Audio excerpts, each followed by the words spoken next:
صحیح بخاری حدیث نمبر 233 حضرت انس رضی اللہ تعالیٰ عنہ سے روایت ہے کہ قبیلہ اکل اور اورینا کے کچھ لوگ مدینہ منورہ آئے اور انہیں یہاں آب و ہوا موافق نہ ہوئی تو نبی صلی اللہ علیہ وسلم نے انہیں دودھ والی اونٹنیوں میں جانے کا حکم دیا کہ وہاں جا کر ان کا دودھ اور پیشاب استعمال کریں۔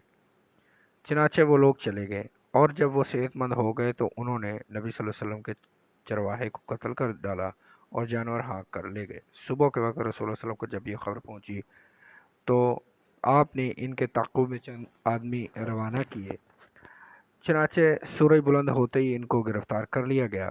پھر آپ کے حکم سے ان کے ہاتھ پاؤں کاٹے گئے اور ان کی آنکھوں میں گرم سلائیاں پھیری گئیں۔ اس کے بعد گرم سنگلاخ جگہ پر انہیں ڈال دیا گیا۔ وہ پانی مانگتے تھے لیکن انہیں پانی نہیں دیا جاتا تھا۔ ابو قلابہ نے فرمایا، ان لوگوں نے چوری کی، خون ناحق کیا، ایمان کے بعد مرتد ہوئے اور اللہ اور اس کے رسول کے ساتھ انہوں نے اعلان جنگ کیا، اس لیے یہ سزا تجویز کی گئی۔ صحیح بخاری حدیث نمبر 233 صحیح بخاری حدیث نمبر 233 صحیح بخاری حدیث نمبر 233